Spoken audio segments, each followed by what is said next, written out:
എല്ലാവർക്കും നമസ്കാരം. എൻ്റെ പേര് ഐശ്വര്യ ദേവരാജ്. നമ്മളപ്പം ഈ വീഡിയോയിലൂടെ ലീഗൽ ആസ്പെക്ട്സ് ഓഫ് ബിസിനസ് അല്ലെങ്കിൽ ബിസിനസ് ലോന്നോ മെർക്കൻറ്റൈൽ ലോന്നോ എങ്ങനെ വേണമെങ്കിലും പറയാം, അത് സ്റ്റാർട്ട് ചെയ്യാൻ പോവാണ്. അപ്പം നമുക്കറിയാം തിയറി പാർട്ടാണ്. അപ്പം ഡൗട്ട്സ് ഉണ്ടെങ്കിൽ തന്നെ ക്ലിയർ ചെയ്തിട്ട് മുന്നോട്ട് പോകാൻ ശ്രമിക്കുക. പിന്നെ കുറച്ച് ആക്റ്റുകളും അതുപോലെ തന്നെ സെക്ഷൻസും ഒക്കെ പഠിക്കാനുണ്ടാകും. അപ്പം ആക്റ്റുകളൊക്കെ പഠിക്കുമ്പം അതിൻ്റെ കൂടെ ഇയറും കൂടെ കൂട്ടിച്ചേർത്ത് പറഞ്ഞ് പഠിക്കാൻ ശ്രമിക്കുക. For example sale of goods act 1930 അല്ലെങ്കിൽ ഇന്ത്യൻ കോൺട്രാക്ട് ആക്ട് 1872 അങ്ങനെ ഇയറോട് കൂടി ചേർത്ത് പഠിക്കാൻ ശ്രമിക്കുക. പിന്നെ ഇമ്പോർട്ടൻ്റ് ആയിട്ട് വേണ്ടുന്ന കുറച്ച് സെക്ഷൻസും സബ്സെക്ഷൻസും പഠിച്ചു വെക്കുക. പിന്നെ ഓരോ കൺസെപ്റ്റുകളും പരമാവധി എക്സാമ്പിളോട് കൂടി ചേർത്ത് എക്സാമ്പിളിലൂടെ കണക്ട് ചെയ്ത് പഠിക്കാൻ ശ്രമിക്കുക. ഞാനിതിൽ പല കാര്യങ്ങളും എക്സാമ്പിളോട് കൂടി തന്നെ പറയാൻ ശ്രമിച്ചിട്ടുണ്ട്. റാൻഡമായിട്ട് തിരഞ്ഞെടുത്ത എക്സാമ്പിൾസ് ആണ്. സോ നിങ്ങൾ ആ എക്സാമ്പിളിൽ ശ്രദ്ധിക്കാതെ ആ എക്സാമ്പിളിലൂടെ പറഞ്ഞു തരാൻ ഉദ്ദേശിക്കുന്ന ആ കൺസെപ്റ്റിൽ കോൺസെൻട്രേറ്റ് ചെയ്യുക. And that's all. അപ്പം ആ വീഡിയോസ് പുറമേ ഉള്ളവർക്ക് ഷെയർ ചെയ്യാതിരിക്കാൻ ശ്രദ്ധിക്കുക. ഓക്കെ, അപ്പം നമുക്ക് വീഡിയോയിലേക്ക് പോവാം. ഓക്കെ, അപ്പോൾ നമ്മൾ ഇന്ത്യൻ കോൺട്രാക്ട് ആക്ട് 1872 തൊട്ടാണ് സ്റ്റാർട്ട് ചെയ്യുന്നത്. 1 സെപ്റ്റംബർ 1872 ഇന്ത്യൻ കോൺട്രാക്ട് ആക്ട് നിലവിൽ വരുന്നത്. ഓക്കെ, അപ്പോൾ ആ ടൈമിൽ ഇന്ത്യയിൽ ജമ്മു ആൻഡ് കാശ്മീർ ഒഴികെയുള്ള ബാക്കി എല്ലാ സ്റ്റേറ്റ്സിനും ഈ ഒരു നിയമം ആപ്ലിക്കബിൾ ആയിരുന്നു. പക്ഷേ 2019 ആർട്ടിക്കിൾ 370 റിപ്പീൽ ഉണ്ടാകുന്നത്. അപ്പോൾ അതിനുശേഷം ഈ ഒരു ആക്ട് ജമ്മു ആൻഡ് കാശ്മീരിൽ ആപ്ലിക്കബിൾ ആകുമോ എന്നുള്ളൊരു ഡൗട്ട്സ് നിങ്ങൾക്കുണ്ടായേക്കാം. പക്ഷേ ജമ്മു ആൻഡ് കാശ്മീർ റീഓർഗനൈസേഷൻ ആക്ടിൻ്റെ 5th ഷെഡ്യൂളിൽ ഇപ്പം ജമ്മു ആൻഡ് കാശ്മീരിൽ ആപ്ലിക്കബിൾ ആയിട്ടുള്ള എല്ലാ ആക്ടുകളുടെയും ഒരു ലിസ്റ്റ് കൊടുത്തിട്ടുണ്ട്. അപ്പോൾ അതിൽ 42ാമതായിട്ട് ഇന്ത്യൻ കോൺട്രാക്ട് ആക്ട് 1872 നെയിമും മെൻഷൻ ചെയ്തിട്ടുണ്ട്. That means this act will be applicable to Jammu and Kashmir as well. Okay, ഇനി നമുക്ക് ഇന്ത്യൻ കോൺട്രാക്ട് ആക്ടിനെ കുറിച്ച് നോക്കാം. ഈ ഒരു ആക്ട് നിലവിൽ വന്നതിൻ്റെ ആ ഒരു ഒബ്ജക്റ്റീവ് എന്ന് വെച്ചിട്ടുണ്ടെങ്കിൽ കോൺട്രാക്റ്റിൽ എൻ്റർ ചെയ്യപ്പെടുന്ന പാർട്ടീസിന് ചില റൈറ്റ്സും അതുപോലെ തന്നെ ഡ്യൂട്ടീസ് അല്ലെങ്കിൽ ഒബ്ലിഗേഷൻസും ഒക്കെ ഉണ്ട്. അപ്പോൾ അതൊക്കെ കൃത്യമായി നിറവേറ്റുന്നുണ്ടോ എന്നറിയാനും, അതുപോലെ തന്നെ in case of breach of contract means contract എങ്ങാനും ക്യാൻസലായി പോയിട്ട് പാർട്ടീസിന് നഷ്ടം ലോസ് ഉണ്ടായിട്ടുണ്ടെങ്കിൽ അതൊക്കെ മീറ്റ് ചെയ്യാനും ഇന്ത്യൻ കോൺട്രാക്ട് ആക്ടിൻ്റെ പ്രൊവിഷൻസ് ഹെൽപ്പ് ചെയ്യും. ഓക്കെ, അപ്പം നമ്മൾ ഇതുവരെ പറഞ്ഞതിൽ കോൺട്രാക്റ്റ് എന്നുള്ള ടേം കുറേ പ്രാവശ്യം പറഞ്ഞു. അപ്പം എന്താണ് കോൺട്രാക്റ്റ് എന്നുള്ളതുകൊണ്ട് അർത്ഥമാക്കുന്നത്? Indian Contract Act 1872 section 2 subsection H contract എന്താണെന്ന് ഡിഫൈൻ ചെയ്തിട്ടുണ്ട്. അതിൽ പറയുന്നത് contract as an agreement enforceable by law, അതായത് നിയമപരമായി എൻഫോഴ്സിബിൾ ആയിട്ടുള്ള, ലീഗലി നടത്താൻ പറ്റുന്ന, ലീഗലി എക്സിക്യൂട്ടബിൾ ആയിട്ടുള്ള എഗ്രിമെൻറ്റുകളെയാണ് നമ്മൾ എന്ത് വിളിക്കുന്നത്? കോൺട്രാക്റ്റ് എന്ന് വിളിക്കുന്നത്.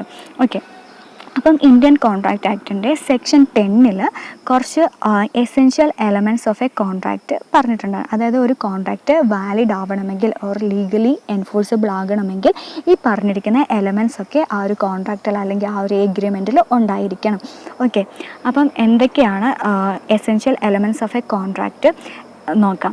ഫസ്റ്റ് വൺ ഈസ് എഗ്രിമെൻ്റ് എന്ന് പറഞ്ഞിട്ടുണ്ടെങ്കിൽ ഒരു വാലിഡ് ഓഫറും ഒരു വാലിഡ് അക്സെപ്റ്റൻസും കൂടി ചേരുമ്പോഴാണ് ഒരു എഗ്രിമെൻറ്റ് ഫോം ചെയ്യുക. അപ്പം അതൊരു എക്സാമ്പിൾ ത്രൂ എക്സ്പ്ലെയിൻ ചെയ്യുകയാണെങ്കിൽ, എൻ്റെ കൈവശം ഒരു കാർ ഉണ്ടെന്ന് വിചാരിക്കുക. ആ കാറ് ഞാൻ 5 ലക്ഷം രൂപയ്ക്ക് സാം എന്ന് പറയുന്ന ഒരു വ്യക്തിക്ക് സെല്ല് ചെയ്യാൻ വേണ്ടിയിട്ട് ഞാനൊരു വാഗ്ദാനം, ഒരു ഓഫർ മുന്നോട്ട് വയ്ക്കുകയാണ്. ഓക്കെ, അതിനെ ആണ് ഈ കേസിൽ വാലിഡ് ഓഫർ എന്ന് വിളിക്കാം. അത്തരത്തിലുള്ള ഓഫറിനെയാണ് വാലിഡ് ഓഫർ എന്ന് വിളിക്കാം. ഓക്കെ, ഇപ്പം സാം എൻ്റെ കയ്യിൽ നിന്നും ഞാൻ ഈ പറഞ്ഞ രൂപയ്ക്ക് വാഹനം മേടിക്കാൻ തയ്യാറാവുകയാണെങ്കിൽ അതിനെ അക്സെപ്റ്റൻസ് എന്നും, അതായത് വാലിഡ് അക്സെപ്റ്റൻസും എന്നും പറയാം. ഓക്കെ, ഇവിടെ ഓഫറും അക്സെപ്റ്റൻസും കുറച്ച് ഡിഫൈൻ ചെയ്ത് കൊടുത്തിട്ടുണ്ട്. ഓഫറിനെ കുറിച്ച് പറയുന്നത് കോൺട്രാക്ട് ആക്ടിൻ്റെ സെക്ഷൻ 2 സബ്സെക്ഷൻ A അതിൽ പറയുന്നു, when one person signifies to another his willingness to do or abstain from doing anything with a view to obtain the assent of that other, so such act or abstinence he is said to make an offer. അതായത് നമ്മളൊരു കാര്യം ചെയ്യാം എന്ന് പറയുന്നത് മാത്രമല്ല, അതായത് നേരത്തെ പറഞ്ഞ എക്സാമ്പിൾ ഞാൻ ഇന്ന രൂപയ്ക്ക് എൻ്റെ വണ്ടി വിറ്റോളാം എന്ന് പറയുന്നത് മാത്രമല്ല, നമ്മളൊരു കാര്യം ചെയ്യത്തില്ല എന്ന് പറയുന്നതിനെയും ഒരു ഓഫറായിട്ടാണ് കണക്കാക്കുക. ഫോർ എക്സാമ്പിൾ, എൻ്റെ സുഹൃത്ത് ഇവിടെ അടുത്തൊരു പ്രദേശത്ത് ഒരു ഹോട്ടൽ സ്ഥാപിച്ചു എന്ന് വിചാരിക്കാം. അപ്പം അത് വലിയ എസ്റ്റാബ്ലിഷ്ഡ് ഒന്നും ആയിട്ടില്ല, ഡെവലപ്പ് ചെയ്ത് വരുന്നേ ഉള്ളൂ. ഇപ്പം ഞാൻ നോക്കുമ്പം ഇപ്പം കുറച്ചുകൂടെ മെച്ചപ്പെട്ട രീതിയിൽ ഒരു ഹോട്ടൽ ഞാൻ സ്ഥാപിക്കുകയായിരുന്നെങ്കിൽ ഒരു പക്ഷേ എനിക്ക് നല്ല കസ്റ്റമേഴ്സിനെ കിട്ടും, നല്ല ലാഭവും കിട്ടാൻ ചാൻസ് ഉണ്ടെന്ന് ഞാൻ മുന്നിൽ കണ്ടുകൊണ്ട് ഞാൻ എന്ത് ചെയ്തു, എൻ്റെ സുഹൃത്ത് ഹോട്ടൽ സ്ഥാപിച്ച തൊട്ടടുത്ത പ്രദേശത്തായിട്ട് ഞാനും ഒരു ഹോട്ടൽ സ്ഥാപിക്കാൻ പോവുകയാണ്. അപ്പം എൻ്റെ സുഹൃത്തെ ഇതറിഞ്ഞ് എൻ്റെ സുഹൃത്ത് എന്നോട് പറയുകയാണ്, അയ്യോ അങ്ങനെ ചെയ്യരുത്, കാരണം അങ്ങനെ ചെയ്ത കസ്റ്റമേഴ്സൊക്കെ അങ്ങോട്ട് വരും, എനിക്ക് വല്ലാത്ത നഷ്ടം ഉണ്ടാകും, അങ്ങനെ ചെയ്യരുത്, ഞാൻ വേണമെങ്കിൽ കോമ്പൻസേറ്റ് ചെയ്യാൻ റെഡിയാണ് എന്നൊക്കെ പറഞ്ഞ് എന്നോട് ഇങ്ങനെ പറയുകയാണെങ്കിൽ ഓക്കെ ഞാനത് ചെയ്യുന്നില്ല എന്ന് പറഞ്ഞ് ചെയ്യുന്നില്ല എന്ന് പറയുന്നതിനെയും ഒരു ഓഫറായിട്ടാണ് കണക്കാക്കുക. Okay, then acceptance section 2B പറയുന്നത് when the person to whom the proposal is made signifies his assent thereto, the proposal is said to be accepted. അതായത് നമ്മളൊരു ഓഫർ മുന്നോട്ട് വെക്കുമ്പോൾ നമ്മുടെ എതിരെ നിൽക്കുന്ന പാർട്ടി അതിനെ സ്വീകരിക്കുകയാണെങ്കിൽ ആ ഒരു സിറ്റുവേഷനാണ് നമ്മൾ അക്സെപ്റ്റൻസ് എന്നുള്ളൊരു ടേം കൊണ്ട് ഉദ്ദേശിക്കുന്നത്.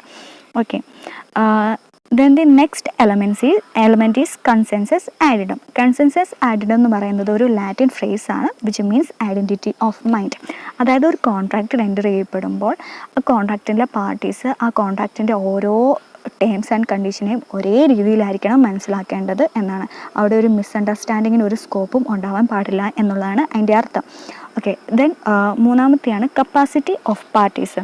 കപ്പാസിറ്റി ഓഫ് പാർട്ടീസ് എന്ന് പറഞ്ഞിട്ടുണ്ടെങ്കിൽ കോൺട്രാക്റ്റിൽ എൻ്റർ ചെയ്യപ്പെടുന്ന പാർട്ടീസിന് കുറച്ച് ലീഗൽ എബിലിറ്റീസ് ഉണ്ടായിരിക്കണം എന്നാണ്.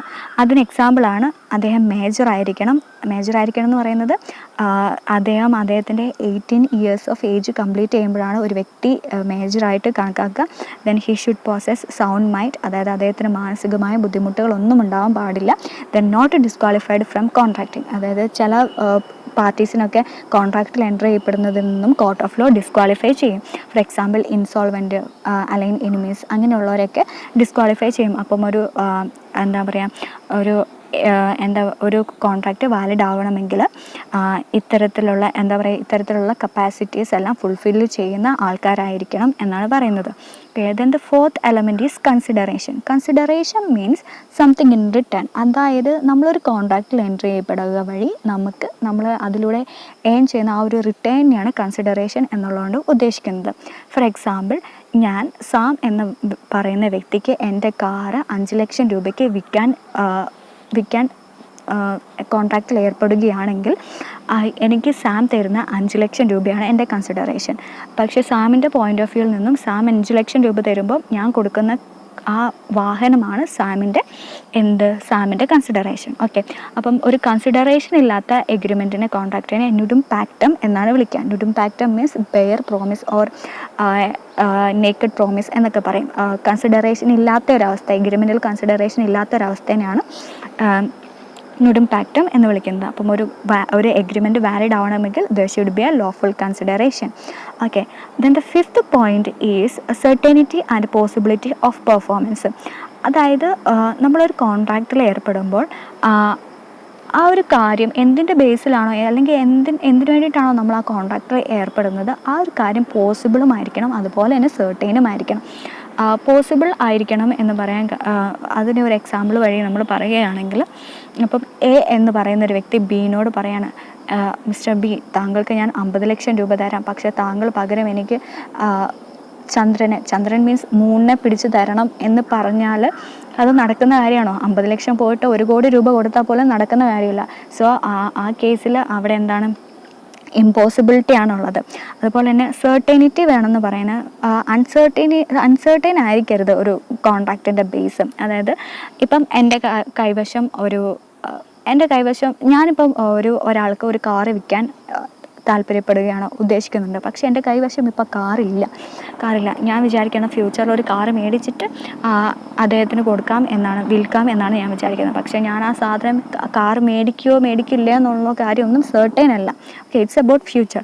ഓക്കെ, അപ്പം ഒരു കോൺട്രാക്റ്റിൻ്റെ പെർഫോമൻസ് സെർട്ടൈനും ആയിരിക്കണം, പോസിബിളും ആയിരിക്കണം, ഇമ്പോസിബിളും അൺസെർട്ടൈനും ആവാൻ പാടില്ല എന്നാണ് പറയുന്നത്. Okay, then the next essential element of A contract is free consent. Consent എന്ന് പറഞ്ഞാൽ സമ്മതം എന്നൊക്കെയുള്ള ഒരു അർത്ഥമാണ്. Consent means free consent means നമ്മളൊരു ഒരു കോൺട്രാക്റ്റ് ഉണ്ടാക്കുമ്പോൾ അതിൽ ഏർപ്പെടുന്ന പാർട്ടീസ് സ്വമേധയാ അവരുടെ താല്പര്യത്തിൻ്റെ പുറത്ത് അല്ലെങ്കിൽ അവരുടെ ഒരു സമ്മതത്തിൻ്റെ പുറത്ത് വേണം കോൺട്രാക്റ്റിൽ ഏർപ്പെടാൻ. അല്ലാണ്ട് ഒരു കൊയേഷൻ എന്ന് പറഞ്ഞിട്ടുണ്ടെങ്കിൽ ഭീഷണിപ്പെടുത്തിയോ അല്ലെങ്കിൽ അൺഡ്യൂ ഇൻഫ്ലുവൻസിൻ്റെ അല്ലെങ്കിൽ മറ്റാരുടെയെങ്കിലും സമ്മർദ്ദത്തിന് വഴങ്ങിയോ ആയിരിക്കരുത് കോൺട്രാക്റ്റിൽ ഏർപ്പെടാൻ.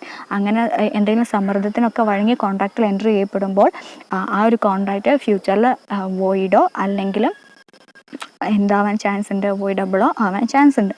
Okay, then the seventh element is lawful object. അതായത് ഒരു കോൺട്രാക്റ്റിൻ്റെ ഒബ്ജക്റ്റ് ലോഫുൾ ആയിരിക്കണം. അത് must not be illegal, immoral and must not be against the interest of public. അങ്ങനെ ഒന്നും ആയിരിക്കരുത്.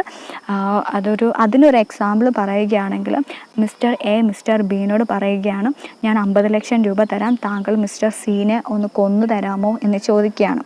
അവിടെ ആ മർഡർ എന്നുള്ള കാര്യം ഇല്ലീഗലാണ്. ഓക്കെ, അപ്പം അങ്ങനെയുള്ള ഇല്ലീഗലായിട്ടും ഇമ്മോറലായിട്ടുമുള്ള കാര്യത്തിൻ്റെ മേലെയൊന്നും കോൺട്രാക്റ്റ് ഒരു എഗ്രിമെൻറ്റ് ഉണ്ടാക്കാൻ പാടില്ല.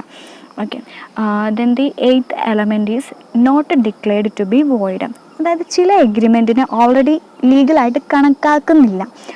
ഫോർ എക്സാമ്പിൾ, ഒരു ബോയ് ഒരു ഗേളിനോട് പറയുകയാണ്, ഞാൻ നിന്നെ ഫ്യൂച്ചറിൽ വിവാഹം കഴിച്ചോളാം എന്ന് പറഞ്ഞ് ഒരു വിവാഹ വാഗ്ദാനം കൊടുക്കുകയാണ്. പക്ഷേ ആ ബോയ്ക്ക് എന്തെങ്കിലും സാഹചര്യവശാൽ ആ പെൺകുട്ടിയെ വിവാഹം ചെയ്യാൻ പറ്റുന്നില്ല എന്ന് വിചാരിക്കുക. അപ്പം ആ പെൺകുട്ടിക്ക് അതിൻ്റെ പേരിൽ ആ ബോയ്ക്കെതിരെ എന്തെങ്കിലും കേസ് കൊടുക്കാനോ നിയമ നടപടികൾ സ്വീകരിക്കാനോ ഒന്നും പറ്റത്തില്ല. കാരണം അതിനെ അത്രയും ഒരു ഫോർമലായിട്ടുള്ള ഒരു പ്രോമിസായിട്ട് കണക്കാക്കുന്നില്ല. ഓക്കെ, അപ്പം ഒരു contract not declared to be void അങ്ങനെ ആയിരിക്കണം എന്നാണ് പറയുന്നത്. Okay, then the ninth element is intention to create a legal relationship. അതായത് ഒരു കോൺട്രാക്റ്റ് ഉണ്ടാക്കുമ്പോൾ അതിൻ്റെ ഇൻറ്റൻഷൻ എന്ന് പറയുന്നത്, ഇൻറ്റൻഷൻ മീൻസ് അതിൻ്റെ എന്താ പറയുക, അതിൻ്റെ ആ ഒരു ഉദ്ദേശമുണ്ടല്ലോ. കോൺട്രാക്റ്റിൻ്റെ ഉദ്ദേശം ഒരിക്കലും എന്താവരുത്, ഇല്ലീഗലായിരിക്കരുത്. ഒരു ലീഗൽ റിലേഷൻഷിപ്പ് ക്രിയേറ്റ് ചെയ്യാൻ വേണ്ടിയിട്ടുള്ള ഒരു കോൺട്രാക്റ്റ് ആയിരിക്കണം അത്. ഫോർ എക്സാമ്പിൾ, ഇപ്പം ഞാൻ എൻ്റെ ബ്രദറിനോട് എന്തെങ്കിലും ഒരു കാര്യത്തിൻ്റെ പേരിൽ ഒരു കോൺട്രാക്റ്റ് അല്ലെങ്കിൽ ഒരു എഗ്രിമെൻ്റ് ഉണ്ടാക്കി അതിനൊക്കെ ഒരു എന്താ പറയുക, അതിനൊരു ഇൻഫോർമൽ പ്രോമിസായിട്ടോ അല്ലെങ്കിൽ അതിനെ ഒരു ഫാമിലി റിലേഷനായിട്ട് കണക്കാക്കത്തുള്ളൂ. അല്ലെങ്കിൽ എൻ്റെ ഒരു ബെസ്റ്റ് ഫ്രണ്ടിനോട് ഞാനൊരു എഗ്രിമെൻ്റ് ഉണ്ടാക്കുകയാണെങ്കിൽ അതിനെ ഒരു സോഷ്യൽ റിലേഷനായിട്ട് കണക്കാക്കത്തുള്ളൂ. പക്ഷേ ഒരു കോൺട്രാക്റ്റിൻ്റെ ഇൻറ്റൻഷൻ എന്ന് പറയുന്നത് to create a legal relationship എന്നുള്ളതായിരിക്കണം. Then the 10th element is writing and registration. അതായത് ചില കോൺട്രാക്റ്റുകളെ സംബന്ധിച്ചിടത്തോളം അത് റൈറ്റിങ്ങിലായിരിക്കണം അല്ലെങ്കിൽ അത് രജിസ്റ്റേർഡ് ആയിരിക്കണം എന്നൊക്കെയുള്ള കമ്പൽസറി ആയിട്ടുള്ള കാര്യങ്ങളുണ്ട്. ഫോർ എക്സാമ്പിൾ, നമ്മളൊരു ലാൻഡ് പർച്ചേസ് ചെയ്യുകയാണെങ്കിൽ അതിൻ്റെ എഗ്രിമെൻറ്റ് റൈറ്റിങ്ങിലായിരിക്കണം, അതുപോലെ തന്നെ അത് രജിസ്റ്റേർഡ് ആയിരിക്കണം എന്നൊക്കെയുണ്ട്. അപ്പം അത്തരത്തിലുള്ള കോൺട്രാക്റ്റുകളെല്ലാം എങ്ങനെയാണോ വേണ്ടത്, അതായത് അതിൻ്റെ ലീഗൽ ഫോർമാലിറ്റീസിൽ എങ്ങനെയാണോ വേണ്ടത് അതുപോലെ ആയിട്ടില്ലെങ്കിൽ ആ കോൺട്രാക്റ്റ് വാലിഡ് ആവത്തില്ല എന്നാണ് പറയുന്നത്. ഓക്കെ, അപ്പം ഇത്രയുമാണ് essential element of A contract. Okay, ഇനി നമ്മൾ നെക്സ്റ്റ് കപ്പാസിറ്റി ടു കോൺട്രാക്റ്റ് ആണ് നോക്കുന്നത്. കപ്പാസിറ്റി ടു കോൺട്രാക്റ്റിൽ പറയുന്നത് ഒരു കോൺട്രാക്റ്റിൽ എൻ്റർ ചെയ്യപ്പെടാൻ വേണ്ടിയിട്ടുള്ള പാർട്ടീസിൻ്റെ യോഗ്യത അല്ലെങ്കിൽ അവരുടെ കോമ്പീറ്റൻസി ഓർ കേപ്പബിലിറ്റി എങ്ങനെയായിരിക്കണം എന്നാണ് കപ്പാസിറ്റി ടു കോൺട്രാക്റ്റിൽ പറയുന്നത്. Okay, every person is competent to enter in to a contract if he is of the age of majority. അതായത് 18 വയസ്സ് പൂർത്തിയായിരിക്കണം. And he's of sound mind. അദ്ദേഹത്തിന് മാനസികമായ രോഗങ്ങളോ അല്ലെങ്കിൽ മറ്റു രീതിയിലുള്ള പ്രശ്നങ്ങളോ ഒന്നുമില്ലാത്ത ഒരാളായിരിക്കണം. കാരണം അങ്ങനെയൊക്കെ എന്തെങ്കിലും ഉണ്ടെങ്കിൽ അയാളിപ്പോൾ പറയുന്നതായിരിക്കില്ല പിന്നെ പറയാം. So he should possess a sound mind and he is not expressly disqualified by any law from contracting. അതായത് ചില പാർട്ടീസിനൊക്കെ ലൈക്ക് ഓൾറെഡി സെഡ് ചില പാർട്ടീസിനെയൊക്കെ കോൺട്രാക്റ്റിൽ എൻ്റർ ചെയ്യപ്പെടുന്നതിൽ നിന്നും ഡിസ്ക്വാളിഫൈ ചെയ്തിട്ടുണ്ട്. എന്തെങ്കിലും കേസിൽ പെട്ടവരോ ഇൻസോൾവൻറ്റോ ആയിട്ടുള്ള ഒക്കെ ആൾക്കാർ. ഓക്കെ, അപ്പം ഇത്തരത്തിലുള്ള പ്രശ്നങ്ങളൊന്നും ഇല്ലാത്ത ഏതൊരാൾക്കും ഒരു കോൺട്രാക്റ്റിൽ എൻ്റർ ചെയ്യപ്പെടാം. ഓക്കെ, ഇനി നമുക്ക് മൈനറുടെ കേസ് നോക്കുകയാണെങ്കിൽ 18 വയസ്സ് പൂർത്തിയാവാത്ത ഏതൊരു വ്യക്തിയെയും നമ്മൾ മൈനറായിട്ടാണ് കണക്കാക്കുക. ഓക്കെ, ഇന്ത്യൻ മെജോറിറ്റി ആക്ട് 1875 ആണ് മൈനറിനെ ഡിഫൈൻ ചെയ്തിരിക്കുന്നത് കേട്ടോ. ഓക്കെ, അപ്പം 18 വയസ്സ് പൂർത്തിയാവാത്ത ഏതൊരു വ്യക്തിയെയും മൈനറായിട്ടാണ് കണക്കാക്കുക. പക്ഷേ ഒരു കോർട്ടിൻ്റെ കസ്റ്റഡിയിലോ അല്ലെങ്കിൽ കെയറിലോ ഉള്ള ഒരു മൈനർ അല്ലെങ്കിൽ ഒരു മൈനർക്ക് വേണ്ടിയിട്ട് കോർട്ട് ഒരു ഗാർഡിയനെ അപ്പോയിൻറ്റ് ചെയ്തിട്ടുണ്ടെങ്കിൽ ഈ കേസിൽ മൈനർ അദ്ദേഹത്തിൻ്റെ 21ാമത്തെ വയസ്സിലായിരിക്കും മേജർ ആവുക. ഓക്കെ, നെക്സ്റ്റ് നമ്മൾ നോക്കുന്നത് ലോ റിഗാർഡിങ് മൈനേഴ്സ് എഗ്രിമെൻ്റ് ആണ്. അതായത് മൈനറുമായിട്ടുണ്ടാക്കുന്ന എഗ്രിമെൻറ്റിനെ സംബന്ധിച്ചുള്ള കുറച്ച് ലോ. ഫസ്റ്റ് പറയുന്നത് മൈനറുമായിട്ടുണ്ടാക്കുന്ന ഒരു എഗ്രിമെൻറ്റ് വോയിഡ് അബിനിഷ്യോ ആയിരിക്കും. വോയിഡ് അബിനിഷ്യോ മീൻസ് തുടക്കത്തിലെ തന്നെ from the beginning it is void. Next, ഒരു മൈനറുമായിട്ട് ഉണ്ടാക്കുന്ന എഗ്രിമെൻറ്റിലൂടെ മൈനർക്ക് എന്തെങ്കിലും ബെനിഫിറ്റ് കിട്ടിയിട്ടുണ്ടെങ്കിൽ, ഇവൻ അയാൾ മൈനറാണെന്നുള്ള കാര്യം മറച്ചു വെച്ചിട്ട് അയാൾ കോൺട്രാക്റ്റിൽ എൻ്റർ ചെയ്യപ്പെട്ടു, അയാൾക്ക് എന്തെങ്കിലും ബെനിഫിറ്റ് കിട്ടിയിട്ടുണ്ടെങ്കിൽ അത് തിരിച്ചു കൊടുക്കേണ്ട ആവശ്യമില്ല. കാരണം മറ്റേ പാർട്ടിയുടെ ചുമതലയായിരുന്നു അദ്ദേഹം മൈനറാണോ മേജറാണോ എന്നുള്ള കാര്യം ഉറപ്പുവരുത്തുക എന്നുള്ളത്. പക്ഷേ ഇങ്ങനെ അദ്ദേഹം ഈ മൈനർ ചതിച്ച് മീൻസ് അയാൾ മൈനറാണെന്നുള്ള കാര്യം കൺസീൽ ചെയ്തിട്ടാണ് കോൺട്രാക്റ്റിൽ എൻ്റർ ചെയ്യപ്പെട്ടത്. അതായത് ഒരു ഫ്രോഡ് വഴി മറ്റേ ആളെ കോൺട്രാക്റ്റിൽ എൻ്റർ ചെയ്യിപ്പിച്ചിട്ട് ബെനിഫിറ്റ് എന്തെങ്കിലും നേടിയെടുക്കുക എന്നുണ്ടെങ്കിൽ അത് തെളിയുകയും മീൻസ് അയാൾ ഇങ്ങനെ ചതിച്ചിട്ടാണ് ആ കോൺട്രാക്റ്റിൽ എൻ്റർ ചെയ്യിപ്പിച്ചതെന്നുള്ള കാര്യം തെളിയുകയും പിന്നെ അതുവഴി അയാൾ നേടിയെടുത്ത പ്രോപ്പർട്ടി അല്ലെങ്കിൽ അസറ്റ് മൈനറുടെ കയ്യിൽ ഇപ്പം നിലവിലുണ്ടെങ്കിൽ ആ ഒരു കേസിൽ ആ ഒരു പ്രോപ്പർട്ടി അല്ലെങ്കിൽ ആ ഒരു അസറ്റ് തിരിച്ചു കൊടുക്കേണ്ടതായിട്ട് വരും, റീഫണ്ട് ചെയ്യേണ്ടി വരും. പിന്നെ the principle of estoppel is not applicable to minor. Principle of estoppel എന്ന് പറഞ്ഞിട്ടുണ്ടെങ്കിൽ എന്താ, ചില ആൾക്കാരുടെ അവകാശങ്ങളെ പ്രിവെൻറ്റ് ചെയ്യുന്ന ആ ഒരു കൺസെപ്റ്റാണ് പ്രിൻസിപ്പിൾ ഓഫ് എസ്റ്റോപ്പലിൽ പറയുന്നത്. പക്ഷേ മൈനറുടെ കേസിൽ ഇങ്ങനെ ഈ പ്രിൻസിപ്പിൾ ഓഫ് എസ്റ്റോപ്പൽ ആപ്ലിക്കബിൾ അല്ല. അതായത് മൈനറുമായി ബന്ധപ്പെട്ട മൈനറുടെ അവകാശങ്ങളെ പ്രിവെൻറ്റ് ചെയ്യാൻ പറ്റത്തില്ല. ഒരു ഉദാഹരണത്തിലൂടെ പറയുകയാണെങ്കിൽ, ഇപ്പോൾ ഒരു മൈനർ ഒരു ജോൺ എന്ന് പറഞ്ഞ മൈനർ ഒരു സാം എന്ന് പറയുന്ന ഒരു വ്യക്തിയുടെ കയ്യിൽ നിന്നും 5 ലക്ഷം രൂപ കടം മേടിച്ചു എന്ന് വിചാരിക്കുക. സാമിന് അറിയില്ലായിരുന്നു ജോണും മൈനറാണെന്നുള്ള കാര്യം. പക്ഷേ തൻ്റെ ഈ 5 ലക്ഷം രൂപ ജോണ് സാമിന് തിരിച്ചു കൊടുത്തിട്ടില്ലെങ്കിൽ സാമിന് എന്ത് പറ്റത്തില്ല, സാമിന് നിയമ നടപടികൾ ആരുടെ പേരിൽ, ജോണിൻ്റെ പേരിൽ നിയമ നടപടികൾ സ്വീകരിക്കാൻ പറ്റത്തില്ല. കാരണം ഇപ്പം കോർട്ടിൽ പോയി ഇങ്ങനെ എന്നെ ചതിച്ചിട്ടാണ് മൈനറാണെന്നുള്ള കാര്യം കൺസീൽ ചെയ്ത് വെച്ചിട്ടാണ് അദ്ദേഹം എൻ്റെ കയ്യിൽ നിന്ന് പൈസ മേടിച്ചതെന്നുള്ള കാര്യം സാം പറയുകയാണെങ്കിൽ കൂടിയും ജോണിന് അദ്ദേഹം മൈനറാണെന്നുള്ള ആ ഒരു കൺസിഡറേഷൻ, ആ ഒരു അദ്ദേഹത്തിൻ്റെ ആ മൈനറായിട്ടുള്ള ഒരു വ്യക്തിയുടെ അവകാശങ്ങൾ എന്തൊക്കെയാണോ അത് ജോണിന് കിട്ടുക തന്നെ ചെയ്യും.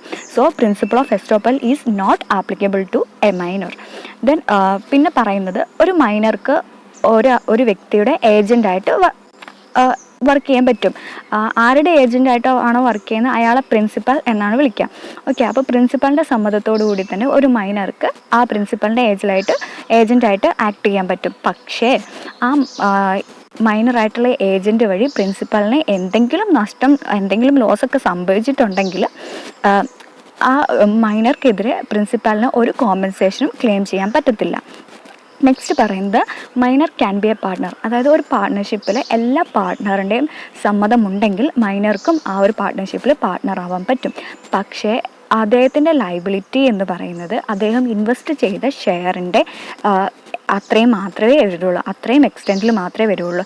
അല്ലാണ്ട് അദ്ദേഹത്തിൻ്റെ ആ മൈനറുടെ പേഴ്സണൽ അസറ്റിലേക്ക് അദ്ദേഹത്തിൻ്റെ ലയബിലിറ്റി എക്സ്റ്റെൻഡ് ചെയ്യില്ല. ഓക്കെ, നെക്സ്റ്റ് പോയിൻറ്റ് പറയുന്നത്, minor cannot be declared as an insolvent. മൈനറിനെ ഒരു ഇൻസോൾവൻ്റ് ആയിട്ട് ഡിക്ലെയർ ചെയ്യാൻ പറ്റില്ല എന്ന്. കാരണം മൈനറുമായിട്ട് ഉണ്ടാക്കുന്ന എഗ്രിമെൻ്റ് എല്ലാം വോയിഡ് അബിനിഷ്യോ ആണ്. തുടക്കത്തിലെ തന്നെ from the beginning it is void ആണ്.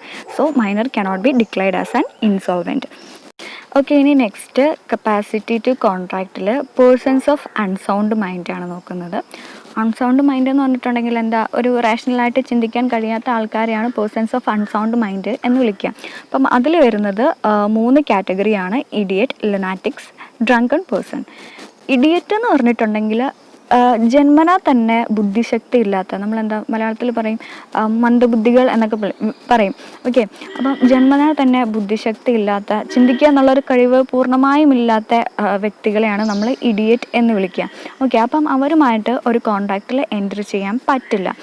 പക്ഷേ ഇവരുടെ ലൈഫിന് നെസസറി ആയിട്ടുള്ള കാര്യങ്ങളെ സംബന്ധിച്ചുള്ള എഗ്രിമെൻറ്റിൽ, ലൈക്ക് ഫുഡ്, ക്ലോത്ത്, അങ്ങനെയുള്ള കാര്യങ്ങളെ സംബന്ധിച്ചുള്ള എഗ്രിമെൻറ്റിൽ ഇവർക്ക് ഏർപ്പെടാം. ഓക്കെ, ദെൻ ലുനാറ്റിക്സ് എന്ന് പറഞ്ഞിട്ടുണ്ടെങ്കിൽ ഇഡിയറ്റിൻ്റെ കേസിൽ അവർക്ക് ജന്മന ബുദ്ധിശക്തി ഇല്ലാത്തവരാണ് ഇഡിയറ്റ് എന്ന് വിളിക്കുക. പക്ഷേ ലുനാറ്റിക്സ് അങ്ങനെയല്ല. അവർക്കെന്ന് പറഞ്ഞിട്ടുണ്ടെങ്കിൽ എന്തെങ്കിലും പ്രത്യേക ഇൻസിഡൻറ്റിൻ്റെ പേരിലോ അല്ലെങ്കിൽ എന്തെങ്കിലും മെൻ്റൽ സ്ട്രെയിൻ, ടെൻഷൻ ഒക്കെ കാരണം ഒരു റാഷണൽ ഡിസിഷൻ എടുക്കാൻ പറ്റാത്ത ആൾക്കാരെയാണ് ലുനാറ്റിക്സ് എന്ന് വിളിക്കുക. പക്ഷേ ഇവർ കംപ്ലീറ്റ്ലി ഒരു തിങ്കിങ് കേപ്പബിലിറ്റി ഇല്ലാത്തവരല്ല. ലൂസിഡ് ഇൻ്റർവെൽ എന്ന് പറഞ്ഞിട്ടുണ്ടെങ്കിൽ ഇവർക്ക് സുബോധമുള്ള ആ ഒരു ടൈമിനാണ് ലൂസിഡ് ഇൻ്റർവെൽ എന്ന് വിളിക്കുക. അപ്പം ആ ടൈമിൽ ഇവരുമായിട്ട് കോൺട്രാക്റ്റിൽ എൻ്റർ ചെയ്യപ്പെടുന്നതിന് പ്രശ്നമില്ല.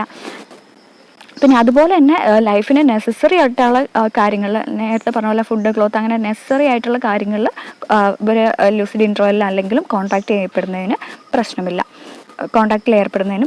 ഓക്കെ. നെക്സ്റ്റ് വരുന്നത് ഡ്രങ്കൺ പേഴ്സൺ എന്ന് പറഞ്ഞിട്ടുണ്ടെങ്കിൽ എന്താ, ഫുൾ ടൈം മദ്യപിച്ച് ഒരു സുബോധമില്ലാതെ കിടക്കുന്ന, ഫുൾ ടൈം ഇൻടോക്സിക്കേഷനിലായിരിക്കുന്ന ഒരു വ്യക്തിനെയാണ് ഡ്രങ്കൺ പേഴ്സൺ എന്ന് വിളിക്കുക. ഓക്കെ. അപ്പം ഇവരും ലുനാറ്റിക്സിനെ പോലെ തന്നെ ലൂസിഡ് ഇൻ്റർവെല്ലിൽ, അതായത് ഇവർക്ക് സുബോധമുള്ള ടൈമിൽ ഇവരുമായിട്ട് കോൺട്രാക്റ്റിൽ എൻ്റർ ചെയ്യപ്പെടുന്നതിന് പ്രശ്നമില്ല. അല്ലാത്ത പക്ഷം ഇവരുമായിട്ട് കോൺട്രാക്റ്റിൽ എൻ്റർ ചെയ്യുന്നത് ഫ്യൂച്ചറിൽ ആ ഒരു കോൺട്രാക്റ്റ് വോയിഡബിളോ ഒക്കെ ആവാനുള്ള സാധ്യതയുണ്ട്. ഓക്കെ. അപ്പം ഇത്രയാണ് പേഴ്സൺസ് ഓഫ് അൺസൗണ്ട് മൈൻഡിൽ വരുന്നത്. ഓക്കെ. ഇനി persons disqualified by any law from contracting ആണ് നോക്കുന്നത്. അതിൽ ഫസ്റ്റ് പറയുന്ന അലൈൻ എനിമീസ് എന്ന് പറഞ്ഞിട്ടുണ്ടെങ്കിൽ നമ്മൾ വാർ ഡിക്ലെയർ ചെയ്തിട്ടുള്ള ഇപ്പോൾ നമ്മൾ ഏതെങ്കിലും ഒരു കൺട്രി ആയിട്ട് വാർ ഡിക്ലെയർ ചെയ്തിട്ടുണ്ടെങ്കിൽ ആ കൺട്രീസിലുള്ള സിറ്റിസൺസിനെയാണ് അലൈൻ എനിമീസ് എന്ന് വിളിക്കുക.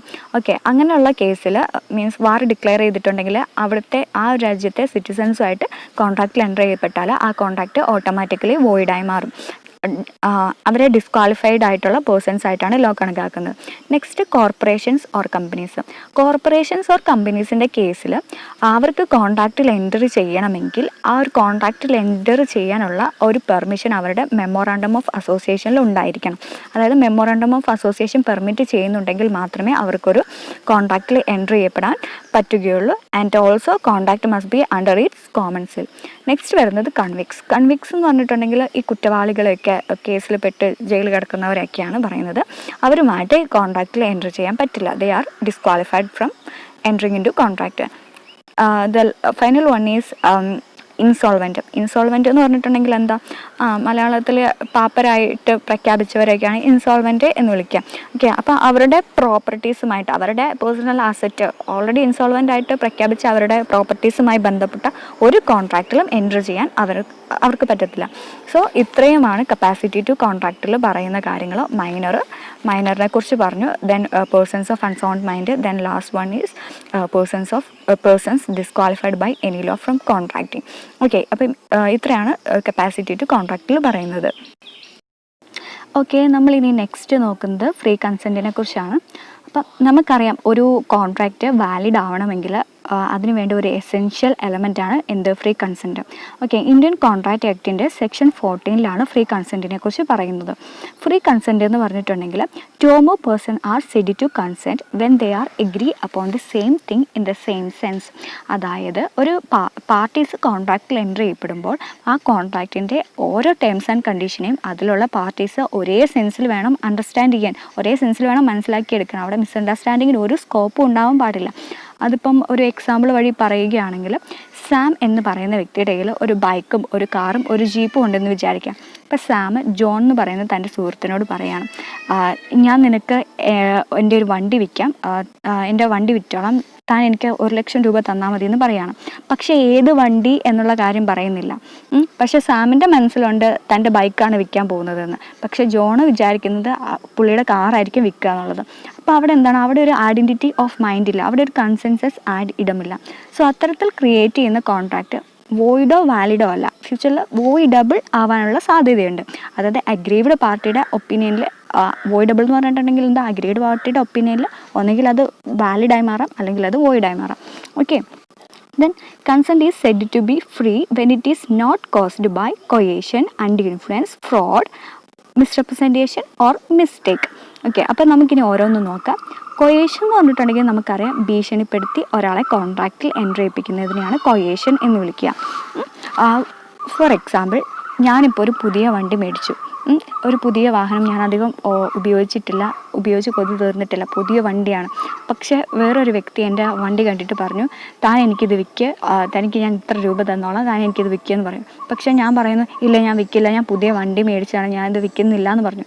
പക്ഷേ മറ്റേ ആൾ പറയാണ്, താൻ ഇത് വിറ്റില്ലെങ്കിൽ തന്നെ കൊന്നുകളയും, അല്ലെങ്കിൽ എന്തെങ്കിലുമൊക്കെ പറഞ്ഞ് ഭയങ്കര അഗ്രസീവായിട്ട് ഭയങ്കരമായിട്ട് നമ്മളെ ഭീഷണിപ്പെടുത്തിയിട്ട് നമ്മൾ ആ കോൺട്രാക്റ്റിൽ എൻട്രി ചെയ്യിപ്പിക്കുകയാണ്.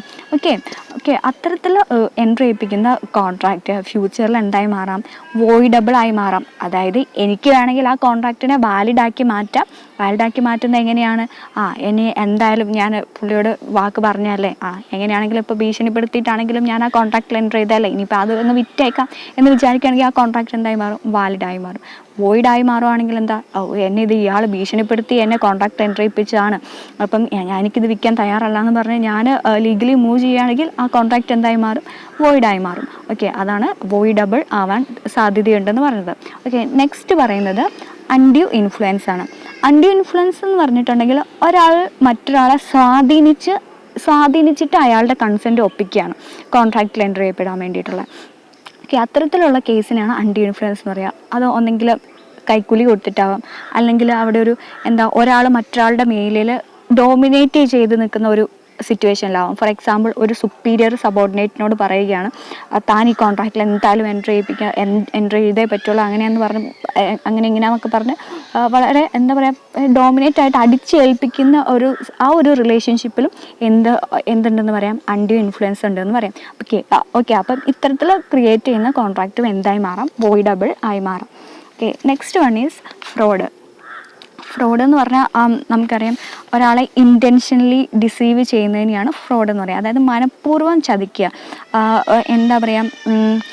ഒരു എക്സാമ്പിളിലൂടെ പറയുകയാണെങ്കിൽ, ഒരാൾ ഒരു ഷോപ്പിൽ ചെന്നു. അപ്പം ഷോപ്പിൽ ചെന്നിട്ട് ഒരു കാർ മേടിക്കാൻ വേണ്ടിയിട്ടാണ് ഷോപ്പിൽ ചെന്നതെന്ന് വയ്ക്കുക. അപ്പം അവിടുത്തെ സെയിൽസ്മാൻ പറയുകയാണ്, മറ്റേ കസ്റ്റമർ ചോദിക്കുകയാണ്, ഈ കാർ എങ്ങനെയാണ്, അടിപൊളിയല്ലേ, നല്ലതല്ലേ എന്നൊക്കെ ചോദിക്കുകയാണ്. പക്ഷേ ആ സെയിൽസ്മാൻ ഈ കാറിന് കുറച്ച് പ്രോബ്ലംസ് ഉള്ളതൊക്കെ ഒളിപ്പിച്ച് വെച്ചിട്ട്, ഇത് സൂപ്പറാണ്, താൻ കൊണ്ടുപോയി ഒരു പ്രശ്നം ഉണ്ടാവില്ല എന്നൊക്കെ പറഞ്ഞ് അങ്ങ് കൊടുത്ത് വിടുകയാണെങ്കിൽ അവിടെ ചെയ്യുന്നത്? ഇൻറ്റൻഷനലി ആ കസ്റ്റമറിനെ ചീറ്റ് ചെയ്യാൻ നോക്കുകയാണ്. ഓക്കെ, അത്തരത്തിലുള്ള കേസിനാണ് ഫ്രോഡ് എന്ന് വിളിക്കുക. ഇപ്പോൾ വേറൊരു എക്സാമ്പിൾ പറയുകയാണെങ്കിൽ ഒരാൾ ഒരു തുണിക്കടയിൽ ചെന്നു, ഒരു ക്ലോത്ത് എടുത്തു, ഇതിന് കളർ പോകുമോ എന്ന് സെയിൽസ്മാനോട് അല്ലെങ്കിൽ സെയിൽസ് ഗേളിനോട് ചോദിക്കുകയാണ്, ഇതിൻ്റെ കളർ പോകുമോ, ഇതിനെന്തെങ്കിലും പറ്റിപ്പോകുമോ? അപ്പോൾ അവർ പറയുകയാണ്, ഇല്ല, ഇതിനൊന്നും പറ്റില്ല, ഇത് നല്ലതാണ്, കളർ ഇളകത്തില്ല എന്നൊക്കെ പറഞ്ഞു. പക്ഷേ നമ്മൾ വീട്ടിൽ കൊണ്ടുപോയി അത് ഉപയോഗിച്ച് നോക്കിയപ്പോൾ ഫുള്ള് കളർ ഇളകി ആകെ മറ്റുള്ള തുണിയിലേക്കൊക്കെ പിടിച്ച് ആകെ നാശമായി.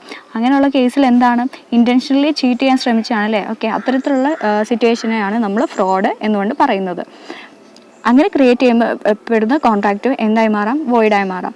Okay, next one is misrepresentation എന്ന് പറഞ്ഞിട്ടുണ്ടെങ്കിൽ അവിടെ മിസ്റെപ്രസെൻറ്റേഷൻ എന്ന് പറഞ്ഞിട്ടുണ്ടെങ്കിൽ ഒരു മനഃപൂർവ്വമല്ലാതെ ഒരാൾക്ക് നഷ്ടം വരുത്തുന്ന ഒരു കേസ്, മനഃപൂർവ്വമല്ലാതെ. ഫ്രോഡിൻ്റെ കേസിൽ എന്ന് പറഞ്ഞിട്ടുണ്ടെങ്കിൽ പറഞ്ഞല്ലോ, ഇൻറ്റൻഷനലി ആണ് ഒരാളെ ഡിസീവ് ചെയ്യാൻ ശ്രമിക്കുന്നത്. പക്ഷേ മിസ്റെപ്രസെൻറ്റേഷൻ്റെ കേസിൽ നമ്മൾ മനഃപൂർവ്വമല്ലാതെ മറ്റൊരാളെ അഗ്രീവ്ഡ് പാർട്ടിയാക്കി മാറ്റുന്ന ആ ഒരു സിറ്റുവേഷനിലേക്ക് നയിക്കുന്നതിനെയാണ് മിസ്റെപ്രസെൻറ്റേഷൻ എന്ന് പറയുക. അത് ഒരു എക്സാമ്പിളിലൂടെ പറയുകയാണെങ്കിൽ, ഇപ്പം ഒരു ഹോൾസെയിലറിൻ്റെ അടുത്ത് നിന്ന് ഒരു റീറ്റെയിലർ കുറേ തുണി മേടിക്കാൻ നിൽക്കുക. അപ്പോൾ റീറ്റെയിലർ ചോദിക്കുകയാണ് ഹോൾസെയിലറിനോട്, ഈ തുണി എങ്ങനെയാണ്, നല്ല ക്വാളിറ്റി ഉള്ളതല്ലേ, ഇതിന് നിറം പോകില്ലല്ലോ, കീറി പോകില്ലല്ലോ, അങ്ങനെയൊക്കെ ചോദിച്ചു. അപ്പം ഹോൾസെയിലർ പറഞ്ഞു, ഇല്ല, ഒന്നും പറ്റില്ല, 100% ഗ്യാരണ്ടിയാണ്, ഒരു കുഴപ്പം ഉണ്ടാവില്ല എന്ന് പറഞ്ഞു. അപ്പം ആ റീറ്റെയിലർ എന്താണ് വിചാരിക്കുന്നത്? തുണി നല്ല അടിപൊളിയാണെന്നാണ് വിചാരിക്കുക. പക്ഷേ റീറ്റെയിലർ തൻ്റെ ഷോപ്പിൽ കൊണ്ടുവച്ച് അത് വിറ്റു. കൊണ്ടുപോയ കസ്റ്റമറിന് എന്ത് പറ്റി? കസ്റ്റമർ നോക്കുമ്പോൾ ഇതിൻ്റെ കളർ ഇളകുന്നുണ്ട്, എല്ലാം വരുന്നുണ്ട്. കസ്റ്റമർ ചോദിച്ചപ്പോൾ റീറ്റെയിലർ പറഞ്ഞാണെങ്കിൽ സൂപ്പറാണെന്നാണ് പറഞ്ഞത്. പക്ഷേ ഉപയോഗിച്ച് കഴിഞ്ഞപ്പോൾ എന്ത് പറ്റി? കളറും പോയി, കീറി, ആകെ കുളമായി. ഓക്കെ, ഇങ്ങനെയുള്ള കേസിൽ എന്താണ് സംഭവിച്ചത്? ആ റീറ്റെയിലർ മനഃപൂർവ്വമല്ലാതെയാണ് മറ്റു പാർട്ടി മീൻസ് ഇവിടെ കസ്റ്റമറിന് നഷ്ടം ഉണ്ടാക്കിയത്. ഓക്കെ, അപ്പോൾ അത്തരത്തിലുള്ള കേസിനാണ് മിസ്റെപ്രസെൻറ്റേഷൻ എന്നുള്ളതുകൊണ്ട് ഉദ്ദേശിക്കുക. Okay, then the final one is mistake. Mistake എന്ന് പറഞ്ഞിട്ടുണ്ടെങ്കിൽ നമുക്കറിയാം, ആ വേർഡ് മീനിങ് എന്ന് പറഞ്ഞാൽ തെറ്റ് പറ്റുക. എന്തെങ്കിലും ഒരു കാര്യത്തിനെക്കുറിച്ച് അവെയർനെസ് ഇല്ലാണ്ട് പോകുന്നതിൻ്റെ പേരിൽ നമുക്ക് തെറ്റ് പറ്റാം. അതിപ്പം കോൺട്രാക്റ്റുള്ള ഒരു പാർട്ടിക്കോ അല്ലെങ്കിൽ മറ്റേ രണ്ട് പാർട്ടിക്കോ, ബയലാട്രൽ അല്ലെങ്കിൽ യൂണിലാട്രൽ, അങ്ങനെ എന്തെങ്കിലും ഒരു കാര്യത്തെക്കുറിച്ച് അറിവില്ലായ്മ കൊണ്ട് ആ എന്താ പറയുക, അതിൽ തെറ്റുപറ്റി എന്നിട്ട് ആ കോൺട്രാക്റ്റ് വോയിഡായി മാറുന്ന ഒരു സിറ്റുവേഷനെയാണ് മിസ്റ്റേക്ക് കൊണ്ട് റെപ്രസെൻ്റ് ചെയ്യുന്നത്.